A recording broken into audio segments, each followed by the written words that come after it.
ಅವನು ಒಬ್ಬನಿಗೆ 5 ತಲಾಂತು, ಒಬ್ಬನಿಗೆ 2, ಒಬ್ಬನಿಗೆ 1, ಹೀಗೆ ಅವನವನ ಸಾಮರ್ಥ್ಯದ ಪ್ರಕಾರ ಕೊಟ್ಟು ಬೇರೊಂದು ದೇಶಕ್ಕೆ ಹೋದನು. 5 ತಲಾಂತು ಹೊಂದಿದವನು ಹೋಗಿ ಅದನ್ನು ವ್ಯಾಪಾರಕ್ಕೆ ಹಾಕಿ ಇನ್ನೂ 5 ತಲಾಂತು ಗಳಿಸಿಕೊಂಡನು. ಹಾಗೆಯೇ 2 ತಲಾಂತು ಹೊಂದಿದವನು ಇನ್ನೂ 2 ಸಂಪಾದಿಸಿಕೊಂಡನು. ಆದರೆ 1 ತಲಾಂತು ಹೊಂದಿದವನು ಹೋಗಿ ಭೂಮಿಯನ್ನು ಅಗೆದು ತನ್ನ ದಣಿಯ ಹಣವನ್ನು ಹಂಚಿದ್ದಾನೆ.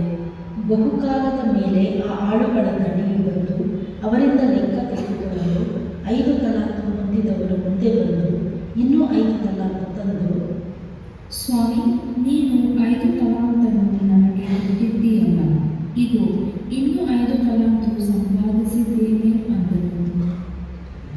ಅವನ ದಣಿಯು ಅವನಿಗೆ, ಬಲ, ನಂಬಿಗಸ್ತನಾದ ಒಳ್ಳೆಯ ಆಳು ನೀನು. ಸ್ವಲ್ಪ ಕೆಲಸದಲ್ಲಿ ನಂಬಿಗಸ್ತನಾಗಿದ್ದಿ, ದೊಡ್ಡ ಕೆಲಸದಲ್ಲಿ ನಿನ್ನನ್ನು ಇಡುತ್ತೇನೆ.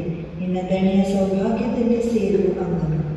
ಆಗ 2 ತಲಾಂತು ಹೊಂದಿದವರು ಮುಂದೆ ಬಂದು, ಸ್ವಾಮಿ, 2 ತಲಾಂತು ನನಗೆ ಒಪ್ಪಿಸಿದೆಯಲ್ಲ, ಇಗೋ ಇನ್ನೂ 2 ತಲಾಂತು ಸಂಪಾದಿಸಿದ್ದೇನೆ ಅಂದನು. ಅವನ ದಣಿಯು ಅವನಿಗೆ, ಬಲ, ನಂಬಿಗಸ್ತನಾದ ಒಳ್ಳೆಯ ಆಳು ನೀನು. ಸ್ವಲ್ಪ ಕೆಲಸದಲ್ಲಿ ನಂಬಿಗಸ್ತನಾಗಿದ್ದಿ, ದೊಡ್ಡ ಕೆಲಸದಲ್ಲಿ ನಿನ್ನನ್ನು ಇಡುತ್ತೇನೆ.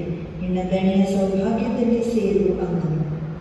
ತರುವಾಯ 1 ತಲಾಂತು ಹೊಂದಿದವನು ಸಹ ಮುಂದೆ ಬಂದು, ಸ್ವಾಮಿ, ನೀನು ಕಠಿಣ ಮನುಷ್ಯನು.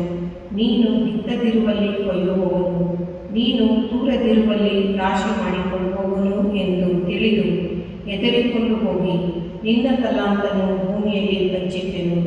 ಈಗೋ ನಿನ್ನದು ನಿನಗೆ ಸಂದಿದೆ ಅಂದನು.